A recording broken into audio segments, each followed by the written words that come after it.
Finally म आइसकेको छु 46 मार्केट अनि आज चियासँग चाहिँ हाम्रो स्पेसल अर्कै चिज छ त्यो हो यो ल अनबक्सिङ गर्छ रोनीले है लेट्स सी चिया पनि आइसकेको छ त्यो सुटकेसलाई टेबल बनाएर हो यो हो सावरमा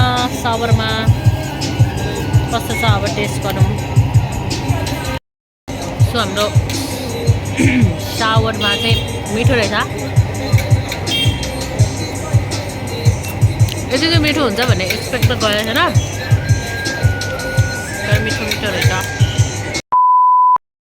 यो हिजो यस्तो मिठो अमलेट बनाइदिनु भयो त्यही भएर फेरि आज पनि यता आइपुग्यो अमलेट खान भाइले चाहिँ यता ब्रेडवाला अमलेट लिइसकेको छ महँगो पसलमा भन्दा पनि यस्तो सानो यो ठेलाहरूमा मिठो हेर्दाखेरि अलिकति अनहाइजेनिक देख्यो अनि मिठो चाहिँ फेरि यहाँकै खाना हुँदो रहेछ तर आज दिउँसोभर यत्तिकै रेस्ट गऱ्यो हिजोको मार्केट गएकोले धेरै थाकेको थियो त्यही भएर रेस्ट गऱ्यो खास के भन्दा राति डाइरेक्ट एकछिन निस्केको इटिङ गर्नको लागि हामी खाँदैछौँ अमलेट ब्रेड पकोडा अनि म्यागी पनि खाने भनेर भनेछौँ म्यागीको थोपडा देखाउँछु है म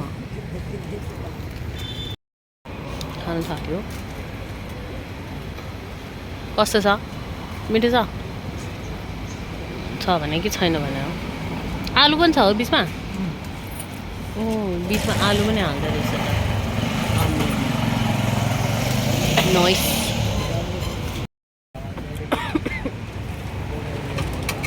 टेस्ट गरेको सुरुमै खुर्सानी डोकेर मऱ्यो तर मिठो चाहिँ मिठो है मसलादार चटक्क छ अब आइसकेको छ मेरोवाला चाहिँ यो प्लेन अमलेट जेपाते गरेर बनाउँछ तर क्या मिठो के हाम्रो म्यागी पनि रेडी भएर आइसकेको छ अँध्यारोमा केही देखाएको छैन म्यागीको थोपडा प्याज हालिदिएको रहेछ यता त मिठो देखिन्छ कस्तो छ टेस्ट गर्यो भने तातो छ उनीहरूको त मिठो हुन्छ तर वाइवाई खाने स्वाद भएकोले वाइवाई खाने स्वाद भएकोले चाहिँ हामीलाई अलिक उस हुन्छ होला मिठो होला त्यो उही भने चाहिँ के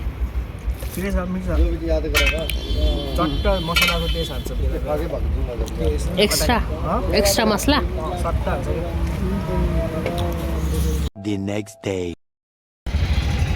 हाम्रो सुटकेस बिग्रेको छ सफारीको सोरुम खोज्दै गइरहेको छ सेक्टर कति 28 मा यहाँ सुटकेसको यस्तो चेन नै यतै अड्केछ पुरै यता अड्केर चाहिँ यसको सोरुममा बनाउन जान लागिरहेछौँ बिकज भोलि फर्किन्छौँ होला अनि आज छिटो बनाइहाल्नुपर्छ हाम्रो रोहित भाइ चाहिँ हिरो भएर यता के पप बनिरहेछ BTS CTS को पुगिसकेको छौँ के अरे मेट्रोपोलिटन के भन्ने मल दामी रहेछ मिठो बासा आयो यहाँनिर उ रहेछ नि त ब्रान्डेड सोरुम नाइकी साइकी सब रहेछ पार्क एभिन्यू कस्तो मिठो बास्ना आएको क्या तर लास्टै भिड हो मान्छे अदुदस क्याप्चर ड्राई फ्रुट अब यसमा चाहिँ सफारी भन्नेको सोरुम चाहिँ कुन चाहिँमा छ कहीँ देख्दिनँ त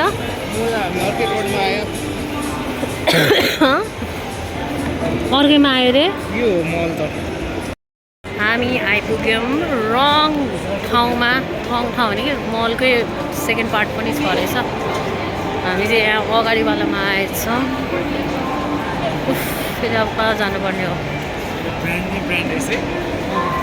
सब ब्रान्डेड के सब हाई ब्रान्डेड भयो हेर्न छिरा मात्रै थियो फेरि जानु पर्यो बेजती हामी पुग्नु पर्ने छ त्यो मलमा हामी आयो यो मलमा अब यहाँ सबसे च्यालेन्ज भनेको चाहिँ बाटो क्रस चाहिँ कहाँबाट गर्ने हो, कसरी जाने हो त्यहाँसम्म चाहिँ? कहाँबाट जाने बाटो क्रस? यत्रो छ्या दिमाग रातै यहीँ पर्छ जस्तो यो बाटो चढ्दा चढ्दा। कस्तो बिजी भयो यो बाटो, यो ठाउँ त यस्तो के। अब लु रिक्सा लिएर जानु परेछ उतासम्म पुऱ्याइदेऊ भनेर। यहाँबाट यत्रो आकाशी पुल, ए बा यहाँबाट यसरी त्यहाँबाट हुँदै हुँदै हुँदै हुँदै हुँदै हुँदै पर निस्क्यो। यस्तो ठाउँ मलाई थाहा थियो यसले त्यही देखाउँछ क्या यो भुक्कटले, त्यसले केएफसी देखाउँछ भने मलाई पहिल्यै थाहा थियो। भनेपछि त खाने ठाउँ देख्यो भने त त्रिनेत्र चम्किन्छ।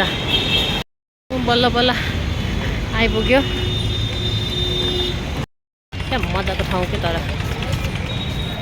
यता त्यो 3 इडियटहरूमा देखाउँछ नि है, 3 इडियटमा देखाउँछ नि बिचमा यस्तो हुन्छ अनि गोलो यस्तो स्टेडियम जस्तो टाइपको के। अब यत्रोमा चाहिँ फेरि अब सफारी भन्ने कहाँ खोज्ने? ए मैले देखेँ होला भन्दा होइन, स्पार पो रहेछ सफारी देखेर। कहीँ बोर्ड ब्यानर केही छैन त, यहाँ पनि छैन चाहिँ नभन है। हिँड्न कस्तो यस्तो गरी चपक्क लिएर भागौँ जस्तो के। तर लिएर भाग्यो नि के गर्नु, त्यस्तो ड्रेस लाउने टाइपको बडी नै हे। ए बा कहाँ आयो आयो नि। ए यो मल त हिँड्दा हिँड्दा नसिदिने कस्तो हो। भित्रको नि भित्रको यहाँ सो न सब नम्बर 30 कति 37 भनेर। यसरी भेटाएको भेटै हो। कस्तो बबाल लाइटनिङ, मुनी लाइटनिङ स्टेज जस्तो। फाइनली सफारी भेटायो। खोज्दा खोज्दा यति त चोरलाई खोज्यो भने भेटाउँथ्यो होला हो यति बेर। मर्नेलाई यस्तो गाह्रो। अब यसले कति पैसा ठटाउने हो। म भन्दिनँ, ठटायो भने त कहाँ सक्दिनँ म। हामी प्लास्टिक ऱ्यापले बरु सस्तो हुन्छ त्यसले उ गरेर जान्छु। आइपुग्यो सफारी।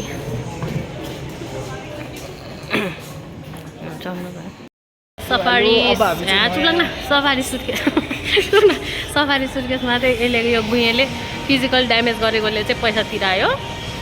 अनि त्यो 1 घन्टा लाग्छ अझ बन्नलाई। त्यही भएर हामी अर्को मल घुम्दै, त्यसको साइडको मल फेरि यो चाहिँ यस्तो फेरि अर्को मल के सँगै टाँसेको कतिवटा के एउटै ठाउँमा कतिवटा मल हो यो त।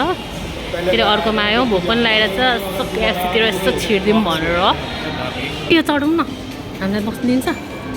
सोध न कसै चढ्नु मन आयो भने सोध त। एक्सक्यूज मी, ये राइड का कौन है? नहीं है। एक लट जिन्दगीमा एउटा के चढौँ भनेको पनि छैन। यस्तो राम्रो। ल ल तिमी मलाई यो किनिदेऊ है, म तिमीलाई त्यो खेलौना किनिदिन्छु। ओ हेर्न ब्लू कलर कस्तो खाइदिउँ लाग्ने के, कस्तो प्रिटी हुने के है। कस्तो सिधा जान्छ केएफसीतिर भित्र छिर्छ।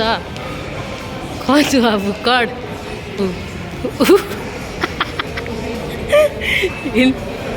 छिर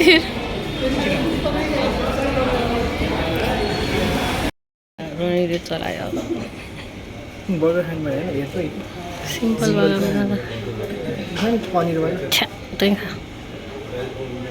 सिम्पल वालामा चाहिँ त्यो सस नभए अस्ति त भाग पकाएको थियो मलाई त।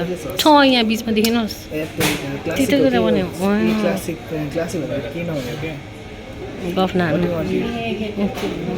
त्यही मैले त्यही होइन नै त्यो क्लासिकै ठिक छ होला मेबी।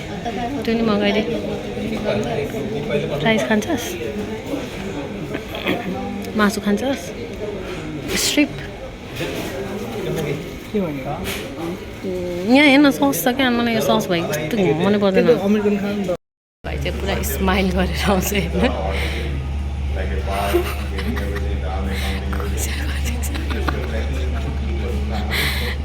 नयाँ बुहारी आयो है, जल लीजिए भन्नु। पेप्सी त एउटा मात्रै आयो त नि कस्तो बौलियो रहेछ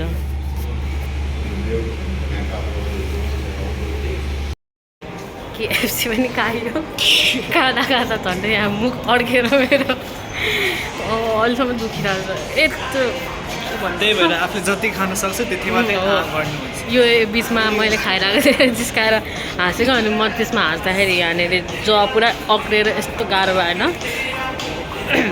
यस्तो त छ यो आफू गम गम खान्छ कस्तो कस्तो अनि मलाई चाहिँ जिस्काएर बस्ने कि यसको बानी यस्तो घिनलाग्दो बानी छ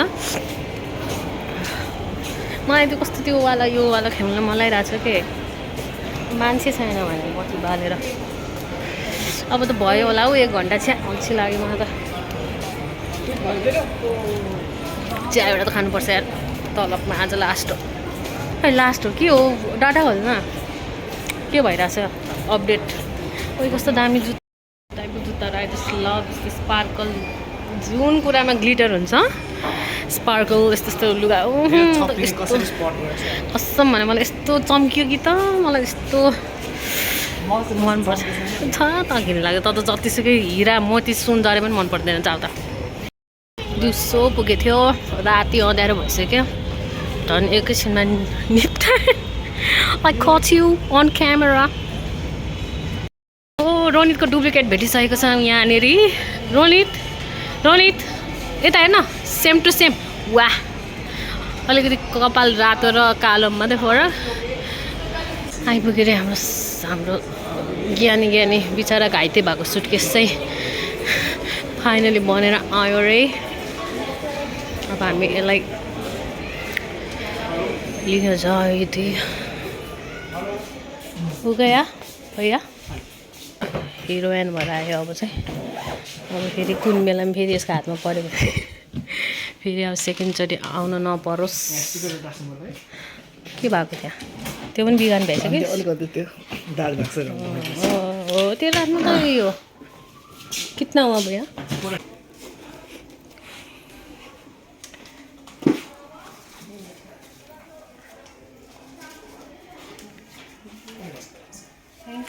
रोनित शाहीले 400 रुपियाँ चुना लगाइदिएर यसरी आएछ 400 रुपियाँ ने 400 इन्डियन आइसी इन्डियन करेन्सी हुन्छ हाम्रो असली टास्क पहिला त रिक्सावालालाई खोज्नु पर्यो त्यसपछि यत्रो हाई प्राइस भन्छ त्यहाँबाट त्यससँग बार्गेन गर्न एनर्जी वेस्ट गर्नुपर्छ भैया इधर 46 मार्केट चलेंगे हुड्डा मार्केट एनर्जी थिँदा पनि थिएन एनर्जी वेस्ट पनि गर्नु परेन आजको पहिला अनि एनर्जी वेस्ट चाहिँ गर्नु परेन बार्गेन गर्नु परेन ठिकठाक पसमै अघि आएको भन्दा पनि सस्तो प्राइस लगाइदियो धन्यवाद छ ब्रदरलाई भन्नु भएन यस्तो कुरा हामी चाहिँ हुडा मार्केट पुगिसक्यो अनि यहाँ सवरमा खान आएको सुरुमा त यस्तो ठाउँमा खानालाई अलिक हिचकिच हुन्छ तर बस्दा कस्ता हामी पनि बेसी भइसक्यो अहिले चाहिँ जान्छ तर यस्तोकै झन् धेरै मिठो हुने रहेछ कि दामी ग्रिल गरेर बनाउँछ मिठो के जुसी छ मिठो छ यस्तो कटिङ अन्तिम चिया पनि खायो तलबमा अब हामी आउँदैछ घरको लागि अलिकति मिठाई लिएर जाउँ भनेर ओम स्विट्समा यहाँ घरको लागि कस्तो दामी प्याकिङ भइसकेको छ स्विट्स अब चाहिँ हाम्रो हिरोइन मम्मीलाई चाहिँ यताबाट कलर ल्याइदियो अरे नेपालमा चाहिँ नक्कली कलर पाउँछ अरे हेयर कलर त्यही भएर चाहिँ यहाँ हेयर कलर खोज्न जाँदैछौँ हामी एक्चुअली मल आइदिएको मलमा चाहिँ यहाँ पुरा डान्स हुँदै रहेछ चिल्ड्रेन्स डेको लाइटमा त कस्तो चम्किँदो रहेछ त अनुहार so we are all set to go return back to Kathmandu जानलाई कोकिलाहरू मन लाग्यो अनि हाम्रो सबै प्याकिङ भइसकेको छ ओभरवेट हुन्छ जस्तो फिल भइरहेछ टेन्सन भइरहेछ अब जाँदैछौँ हामी बाई बाई रुम भन्ने बेला भयो अँध्यारो नै छ अहिले कति 5:30-6 बज्न लाग्यो अनि अब एयरपोर्ट जाने घर जाने द्याट्स इट आजको यो भ्लग यतै एन्ड गर्छु होला म अब त्यहाँ गएको त के देखाउनु त्यही हो take care everybody bye by